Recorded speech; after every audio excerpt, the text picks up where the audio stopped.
নমস্কার, রাধা মাধবের শ্রীচরণে প্রণাম জানিয়ে আমার চ্যানেল কথাকলিতে সকল শ্রোতা বন্ধুদের স্বাগত জানিয়ে নতুন একটি ভিডিও শুরু করছি।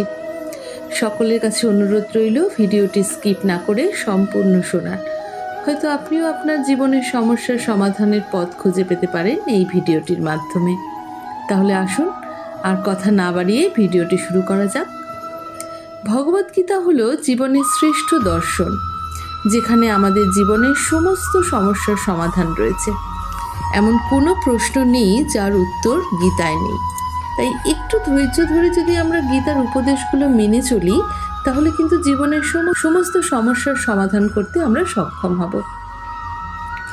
গীতায় বলা শ্রীকৃষ্ণের এই 3টি উপদেশ যদি নিজেদের জীবনে কাজে লাগাতে পারি, তাহলে অবশ্যই যে কোনো কাজে সাফল্য আসবেই। 1. গীতায় শ্রীকৃষ্ণ বলেছেন যে তোমাকে তুমি সবচেয়ে ভালো চিনতে পারবে, তাই নিজেকে সঠিকভাবে চেনা অত্যন্ত জরুরি।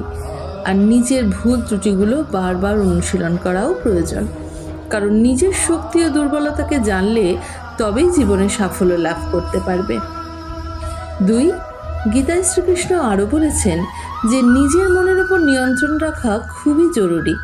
নিজের মনের উপর নিজের নিয়ন্ত্রণ বজায় রাখতে আমরা বেশিরভাগ মানুষই পারি না, কিন্তু মনকে নিজের বশে রাখতে পারলে অকারণে দুশ্চিন্তা, ভয়, কামনা বাসনার ঊর্ধ্বে গিয়ে জীবনে সাফল্য অর্জন করতে পারবে। 3. গীতায় শ্রীকৃষ্ণ বলেছেন যখনই আমাদের রাগ হবে তখনই আমাদের নিজেদের শান্ত রাখার চেষ্টা করতে হবে। মহাভারতের যুদ্ধে শ্রীকৃষ্ণ অর্জুনকে বলেছিলেন যে মানুষের সবচেয়ে বড় শত্রু হলো তার রাগ। আমরা যখনই নিজের রাগের উপর নিয়ন্ত্রণ হারাই, তখনই রাগের বশে কোনো অন্যায় কাজে লিপ্ত হয়ে পড়ি। তাই রাগ যেন কখনোই আমাদের নিয়ন্ত্রণ না করে। চ্যানেলটি যদি ভালো লেগে থাকে তাহলে অবশ্যই লাইক, কমেন্ট, শেয়ার এবং সাবস্ক্রাইব করে দেবেন নিত্য নতুন আপডেট পাওয়ার জন্য। সকলে ভালো থাকবেন, সুস্থ থাকবেন।